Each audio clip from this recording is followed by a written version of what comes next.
Pinnacles National Park is faulty. Not broken, but cracked by 3 major faults. Those fractures created wild cliffs, hidden caves, and towering spires. Let's see what this faulty park is hiding.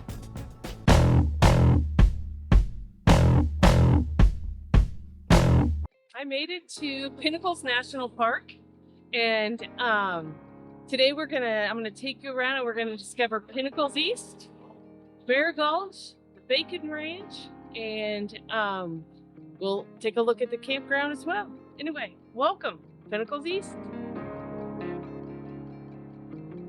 Okay, so this is the Peaks View pullout on the road, and you can see the peaks up there. And I think we're gonna get to see them on the other side when I go for the hike. So behind me are 2 faults here that are very obvious.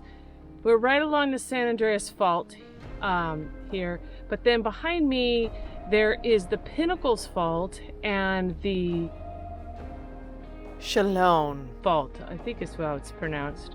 And you can see them very clearly up here. And so, yes, I'm gonna say it. Pinnacles National Park is faulty.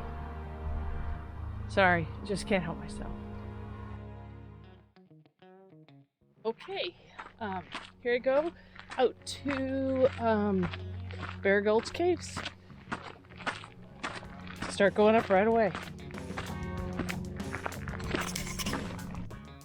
The hike up to Bear Gulch Reservoir is just about 1.5 miles round trip, with a climb of around 350 feet. It's short, but you feel it.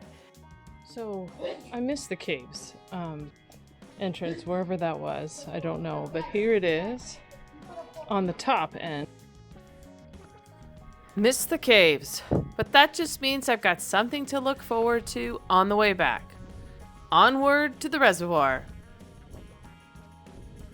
Price of this view, about 200 stone steps carved by the CCC back in the 1930s.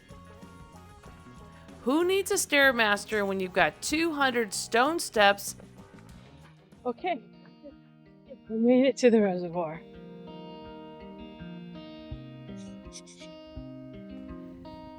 This hidden lake is Bear Gulch Reservoir. The CCC built it in the 1930s for flood control, water storage, and even to water the horses while they worked. Today, it's less about chores and more about beauty. A quiet oasis tucked into the cliffs.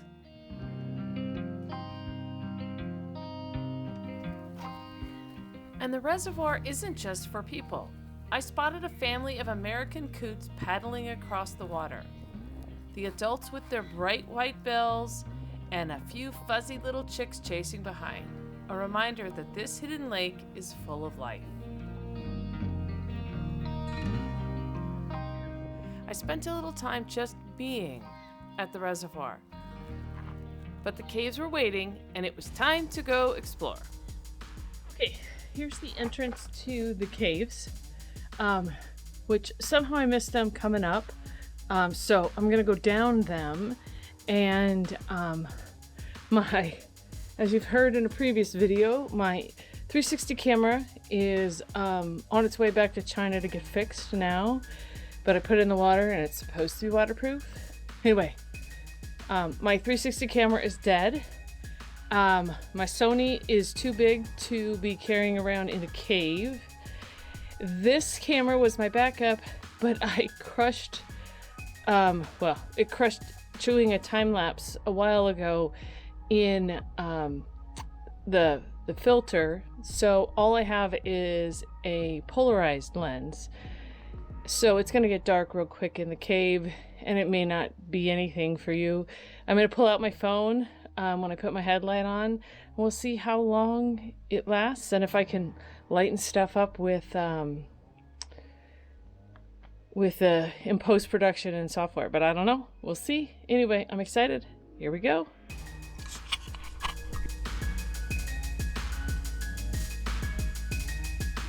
These aren't caves carved by water or lava. They're called talus caves. Over thousands of years, giant volcanic boulders broke loose from the cliffs above and tumbled into the canyon. Instead of collapsing into rubble, many wedged together, leaving hollow passageways underneath. Faults and fractures in the rock helped guide where they'd fall. Today, we get to squeeze through their shadows. Look at that boulder. So here I am, standing under house-sized boulders deep in a cave right on top of the San Andreas fault. Maybe not the smartest thing I've ever done. Okay, and we're out.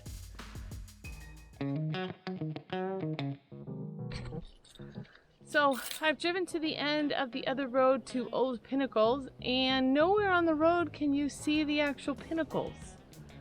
It's kind of a little letdown. And I thought I was going to be able to see them up on the trail, but at the reservoir, but I did not. So I guess I'll have to ask tomorrow where I can see the pinnacles. It's kind of a bummer.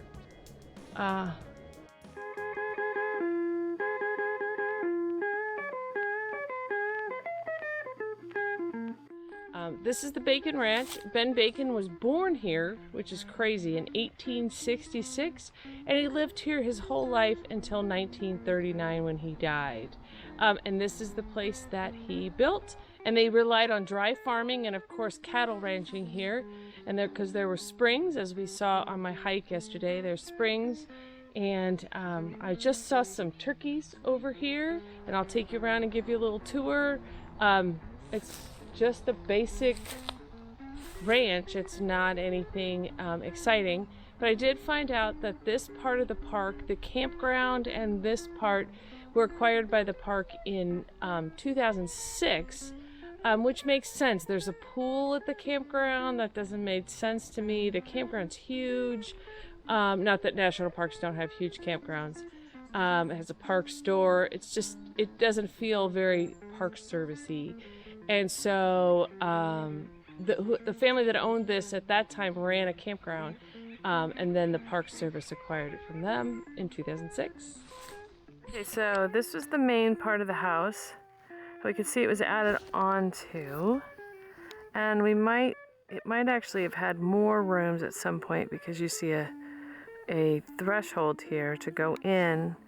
Like maybe the house burned down or they rebuilt it at some point, I'm not sure. And then this building here is the pump house for the water.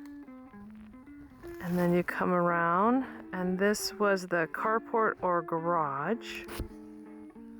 And then back here is the blacksmith shop. Nice and away from everybody for that heat. And then over here,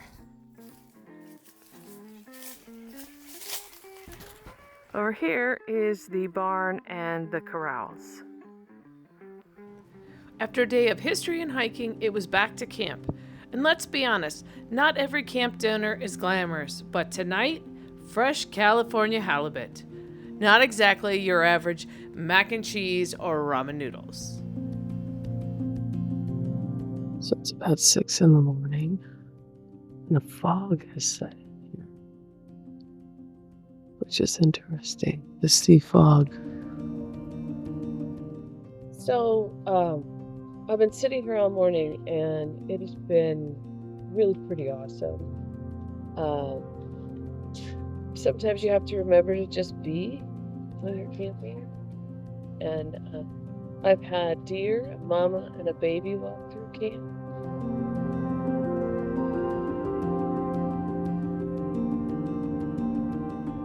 Tons of squirrels.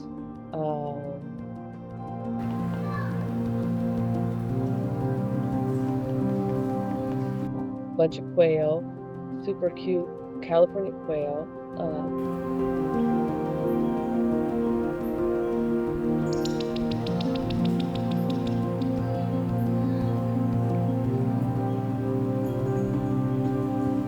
California grub jay, I believe. first crows. Sometimes when you're camping, you just need to just sit and watch and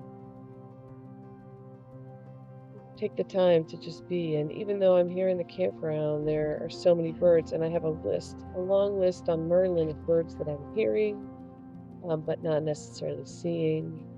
I know there's a woodpecker around. They said on Merlin it says an acorn woodpecker.